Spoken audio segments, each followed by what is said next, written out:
It's another bonus episode. Tom, how are you keeping? We'd like to welcome everyone along to the Tom and Jerry Show, my worst gig ever bonus episode, don't you know? What do you think about that, Paul? I'm very excited. I'm very excited for people just to hear this one, because this is, I guarantee you, one you will be recounting and retelling to people, because there's so many good references throughout it. I jumped onto the impressions bandwagon. I couldn't help it. I crowbarred in a couple of impressions, Jerry. I couldn't help it. But once this particular family of politicians is named, I can't help it. But she's so much good. She's such good crack. Absolutely brilliant crack. As you would have told from the thumbnail, this is Senator Lynn Boylan who takes us through her worst gig ever. It's a speaking appearance that no money would have paid me to go next or near, Tom. And you and I both know we've been at some dodgy worst gigs ever, but this one, I can't wait for the listeners to hear it. So what do you say, Tom? Will we just roll on through to Senator Boylan and let her speak for herself? Absolutely. The great and powerful Senator Boylan, everybody.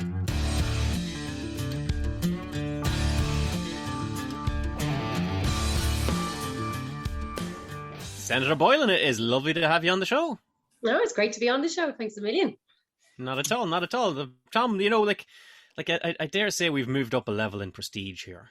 I feel so underdressed. I should have worn a shirt and tie. I feel disgraceful. I've been painting, so I just look like this now. This is. I'm sorry. I don't know. Do I curtsy to a senator? I don't know what should I do. I feel like an idiot. I don't know now. The Irish Times are desperate for a royal family, so you know, maybe the house might be the way to go. Well, yes, indeed. I mean, everybody that we've had on so far has been like a member of the arts, so to speak. You know, which is, you know, fancy unemployed. True. But this is a level of prestige that has yet to visit the Tom and Jerry Show. But Senator Boylan, you know, as we always said in our own experiences with worst gig ever, Tom, our skill isn't telling jokes. Our skill is public speaking, which a lot of people don't really like to do. And indeed, Senator, you yourself, you know, you're not gigging as such. You're not doing a tight 7 in the Halfpenny Inn. But I'm pretty sure you might have a worse gig or two to tell us about there. I do. I was trying to think what was my worst gig when you asked me to come on the show, and then of course it was easy enough to remember. It was 2007, and I was selected as a Sinn Féin candidate at Kerry as a dub. Brilliant already! Wow. So I knew that you were from Dublin, and I knew then Kerry. I went, how was she accepted? Is that? You know what, Tom? It's the same with doing gigs. Like, you know, if you remember the year of it, that's a bad sign. Oh yeah, it's stamped in the brain. Sorry, stamped in the brain. To get out of your way, Senator Lynn. Yeah, so I was asked to run, and I hadn't a clue, to be honest, and I just went, yeah, sure, why not? Why not run for election? And as by way of background, I work in the national park. And it was also the year that they were going to introduce the white-tailed eagle into the national park. So it was quite controversial. And Martin Ferris, who was a TD at the time, couldn't make a meeting with the IFA. Good God. In my naivety, I agreed to go in space. Oh, no, not to the IFA. Good Lord. In IFA hustings. And this will tell you how green I was about politics and how these things work. I thought a hustings was where you sat in the audience and the IFA would sort of talk. It was like a public meeting. And then maybe they'd ask a question or two. So, you know, it's not like that at all. You arrive in and you're on a top table. And so in advance of the meeting, I decided, right, well, they're not, you know, the eagle is not that popular. Why was the eagle going to be stealing other eagles' jobs? What's the problem with the eagle? So I thought that, you know, maybe if I go away and get my evidence and facts, I can win them over with facts, you know. Given that I had that science background, I was like, no, it's grand, I'll just get facts. So I contacted the person who'd been in charge of the Golden Eagle introduction in Donegal. And I went and I spoke to him at length, and I was like, right, okay, tell me how many sheep, what did they do? And went in armed with all my facts, and it didn't go down well. So first, I'm sat at the top table, and the seat beside me is empty. And if you remember the John O'Donoghue, the bull, I think they used to call him, he arrived in late in a bluster, and so realised he was going to be sat beside the shinner, and that wasn't good enough. So he tried to move his chair back, and the one leg of the chair went off the back of the stage. And then as he's fallen, he's trying to drag me, and I'm trying to hold him onto the stage. So That's amazing. That's how it started. And then Jackie Healy-Rae arrived. Oh, Jesus. Yeah. So I kind of kept very quiet during talks of suckler cows and nitrate directives and all of that stuff. I was like, yeah, I'll sit this one out. I'll wait till the question comes that I'm ready for the eagle.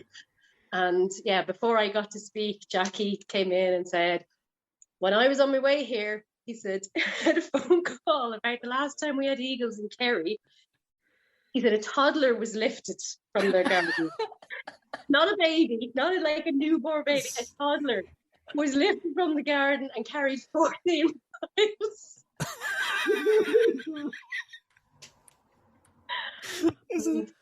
I had to follow that. I'm not sure you're right there, Jackie. I've got me facts. Sorry, just confirm the distance that this toddler was carried again. Sorry, Lynn, I was laughing. 14 miles. All right, so this is a no. That's a pterodactyl flew in from the. Just a child would need a passport to travel that far. You joke? I gotta love. I mean, like, I'm not saying that the man's story was in any way made up whatsoever, but you gotta love that there was a Kerry farmer sitting at home just before Coronation Street going on. Oh, quick! Oh, I gotta ring Jackie and tell him about the child getting carried by an eagle, just out of nowhere. Just get him on the phone. Jackie, just out of curiosity, did I ever tell you that there was a toddler around here lifted 14 miles by an eagle? All right, enjoy your dinner. Go on. And a Healy-Rae voice doing it too makes it, I don't know, more believable or more ridiculous. Like, oh my God, there was an eagle. Like, that's exactly. I wouldn't even try to do it. That's exactly what it was. Yeah. So wait, when it came to your, did you follow it then with the eagle? Yeah. In defense of eagles. You know how there's been no account of toddlers being lifted in Donegal. I know it's a different bird, but not even a baby, nothing. You know, and even if your child was lifted, you'll be compensated. It's all part of the scheme. I mean, like, you know, if there was in actual fact a Kerry toddler lifted 14 miles by an eagle, I will stand corrected, okay? And I'll speak on behalf of the Tom and Jerry Show podcast and offer our, you know, sorry that happened, I suppose, but like, that's some Sunday sport kind of nonsense. Where was the eagle bringing him? I mean, eagles. Where was the eagle go? 14 miles is a long way to bring your dinner if that's what you're planning. Like, where was he going? Like, I had once had a cat killed by a hawk. That was it, really. But that was 50-50, I'd say. It was. To be fair, the cat was looking for it too. The cat probably wanted to go for a fight. But and what, like, that was their MO, was that no way were these eagles going to be brought in because they'll steal our babies. And he would fight and would defend any farmer who took it into their own hands to take action. And you just sat there, and I'm going, how do you follow that? Like at some stage, did you not want to burst out laughing and go, are you mental? Are you all mental? Of course you can't, because you're in the position you're in, but you... You know, in hindsight... Said that, do you know? Don't be mad, Jackie, now. Yeah. You know what? In hindsight, Senator, you should have just turned and gone, you know what? That's them soft Kerry toddlers for you, so it is. Yeah. Eagle wouldn't lift a Dublin toddler. We'd knock that thing out of the sky. Yeah, you should have absolutely challenged him on GAA fronts. Like, yeah, well, you know what? Your skinny old children just wouldn't be able for it anyway. You know, yeah, I'm just saying, we'll take the eagle in Dublin. We'll take him. It's fine. This is coming from the man who wanted to know who was going to feed the gondolas. Do you know what I mean? Like he had some great phrases, great turn of phrase.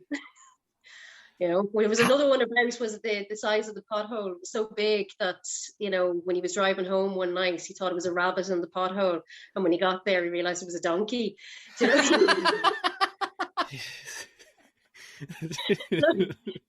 You have to give it to him.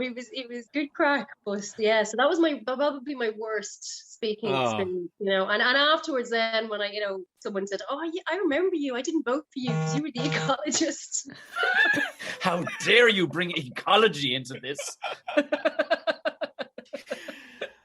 That was Scientology. Now there's no place for it in Irish politics now. I'm just sorry. There's just no place. Like. Did you get the Eagle bill over the line in the end? Did you manage to get him into Kerry? No, the Eagles are breeding and everything now in Kerry, and it's not, and not a toddler's being lifted. It's probably childhood obesity or something these days. We're laughing now, Senator, but I can see you ringing us the night before this podcast there is going like, lads, we have to pull it. You'll never guess what happened. Or just on the you should have brought one of the Eagles in on and maybe a small mannequin and just go, look, watch. It can't. Go on, lift it. See? It can't. You just can't. Or just lined it up for... I'm very lucky now. I did get to see the baby eagles when they arrived from Norway, and they're big. And in fairness, you do feed them like deer legs. So they're big children. It's grand. Deer have four. They've got four. Lumps to meat. Alan Mee will kill me for saying that because he's the guy who's responsible for looking after the eagles in Kerry. But no, they are, and they're breeding, and it's wonderful to see. I did my best at the time. Did you was that early? Had you learned to bite your tongue at that stage? Because doing what we do for a living, I would have just broke out laughing. It's gone, lads. I'm out. I can't. If I can't. I can't. Yeah. I was never invited to an IFA meeting again. I have in-law relatives who are steeped in the IFA, and that is exactly the kind of madness they come out with. It's like, all right.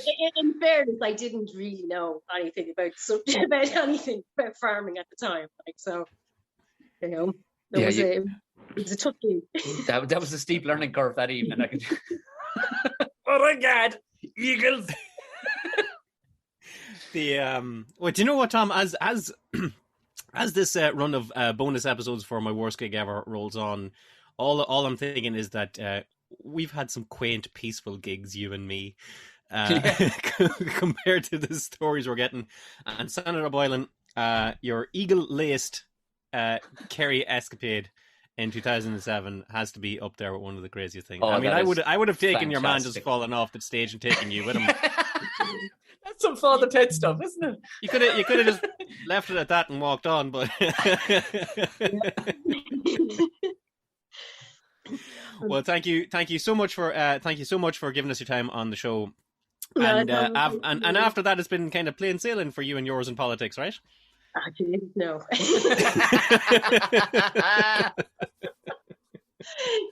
No chance. But it's no more eagle stories, at least. I've got that one. I've learned when you go into the IFA, know what you're talking about when it comes to farming. So, or at least be prepared to agree with insane speculation when it comes to the lifting power. It's like that. All I can imagine is this gatekeeper in the Holy Grail, the quest for the Holy Grail, Monty Python. What is the airspeed velocity of an unladen swallow? African or European? What is the airspeed velocity of a golden eagle laden down with a hefty Kerry child? Senator Lynn, thank you so much. Thank you so much. Thanks. Take care. Take care. I told you it was going to be a good one. Huh? Are we right? Are we right, Jerry? That was a good episode. How are these episodes still free? That's what I want to know, Tom. I know, actually, yeah, but nothing free in this life. To indulge myself, Jerry, you know what? People now will go, "Geez, Tom, it's not a bad Healy-Rae, but it's not a great Healy-Rae that I do. But it's my own excitement when I do it, and I shouldn't have just be indulging myself when we have such top end guests like that, should I?" I'll put it to you like this, Tom. I kept my Healy-Rae under wraps because I knew mine couldn't beat yours. My Healy-Rae top trumps your Healy-Rae. Well, I don't know, like my Healy-Rae sounds an awful lot like you, sounds an awful lot like Katie Taylor. Basically, south of the Dublin parallel, it all sounds the same to me. But hey, listen, yeah, how about that, Tom? These episodes are still free, and thank you for Senator Boylan for giving us our time on those wonderful stories. We don't charge people anything for these episodes, but we do ask you to do a couple of things, don't you know, Tom? We ask that you rate, review, like, subscribe, all the good stuff. I mean, like, you know, this ain't your first podcast, people. What do people normally ask you to do? exactly. So, 5 stars, please. Give it a review. Review it in whatever format you want. Screen grab with a nice little title under it. Or if you're on an Apple Podcast or Spreaker, actually leave a review. It drives the algorithm lovely and crazy and other people towards the show. We will, of course, be given top comment prize at the end of the season. So you know the crack. At the very least, just tell a friend and neighbour about the show. Jerry, we'll be back again Monday, won't we? We'll be back again on Monday with episode 4. Tom, it's going to be absolutely fantastic. Another thing you can do if you're in the humour of leaving comments, just throw us a comment as to who you'd like to see on my worst gig ever. You never know. We might be able to reach out to them. We're not, you know, total pariahs. That's a great idea, actually. Really interactive movement there, Jerry. Well done. I'm full of them, Tom. Okay, take it home. Thanks again to Senator Boylan, and we'll see you again on Monday. Good.